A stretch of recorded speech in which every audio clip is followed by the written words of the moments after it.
Back when the iPhone XS first launched, I made a video talking about why it didn't have, or at least potential reasons on why it didn't have a fast charger included in the box, right? Because like it was kind of a strange thing to see happen. $1,100 phone, not including a fast charger that you see on $300 Android phones. You wonder why, right? The iPhone 8, the iPhone 10, and the XS obviously all support fast charging, but it doesn't come with a fast charger in the box. Like, what the heck, Apple? Now, the 3 reasons that I listed in that video of why they probably aren't including a fast charger, the first was the obvious one, right? Like Apple just wants to make more money, not necessarily through the sales of their fast charging equipment, like the USB to lightning cable or the charging brick. They aren't really packaging it as a fast charger. Like if you wanted to go to the Apple store and buy a fast charger, like you can't just say, I want a fast charger. You have to like know what you want, or the Apple rep has to know what you want. So I don't think they were pushing the sales of fast charging, more so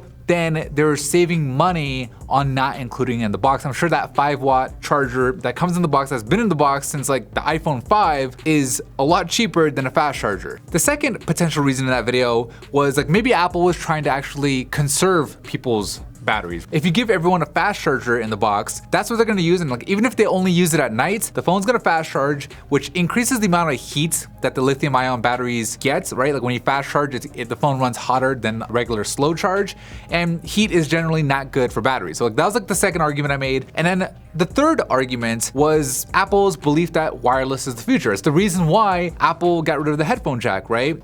Obviously, wireless charging was something that they had in their path. AirPower was a project that they were working on, and that led me to believe that like, okay, maybe we won't ever see a fast charger in the box. That said, I'm starting to have some doubts, all right? I was pretty confident when I made that video. Now I'm starting to have some doubts. Like some things have changed in the time between then and now that leads me to believe maybe the iPhone 11 will actually come with a fast charger in the box. Like a small thing, I know, but it might happen. Why? It has to do pretty much with those same 3 reasons and more or less the removal of their justifications. The first one, it still kind of exists, right? Apple could still save money by including a 5-watt charger in the box instead of a fast charger in the box. But iPhone sales have been on a decline. Everybody knows that now. Maybe offering a new feature like fast charging will be enough to get people to talk about it, right? Like if Apple introduces it in their magical way, right? Like as if they invented it, which is something they're pretty good at, maybe it gets people excited about the idea like, whoa, wow, like battery life. Battery life is still an issue on iPhones. It doesn't last as long as some of the Android phones that we've tested. That sounds like a good idea. Let's say that's it. Let's say it sparks some sales. Maybe, or at least Apple believes it'll spark some sales. That kind of maybe addresses the money thing.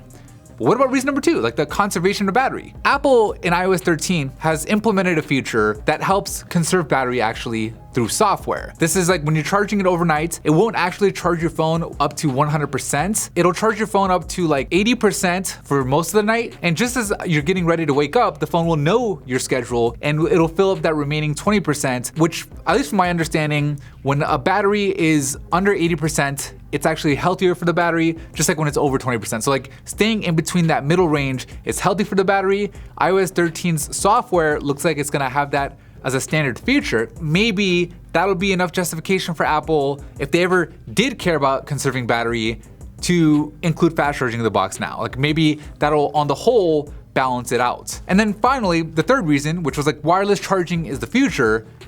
Well, I think we all kind of know how that played out. Apple officially discontinued or like canceled the AirPower project. Looks like it just wasn't ready. And as of right now, like they don't necessarily have that nudge, right? With the iPhone 7, back when they removed the headphone jack, Apple had the AirPods in their back pocket. It was like a little 1-2 punch. And I feel like AirPower kind of had that 1-2 punch. Like the punch was actually invisible. It was not including fast charging, and then coming with the jab or the right hook of AirPower. But now that they don't have that 1-2 punch combo, maybe it's better for them just to take a jab at something to resurrect iPhone sales, since nothing else seems to be working. But hey, who knows? Maybe the iPhone won't have a fast charge in the box. Maybe it will. Maybe I'll be right. I've argued both ways. What do you guys think? Let me know down below in the comments. All right, see you guys in the next one.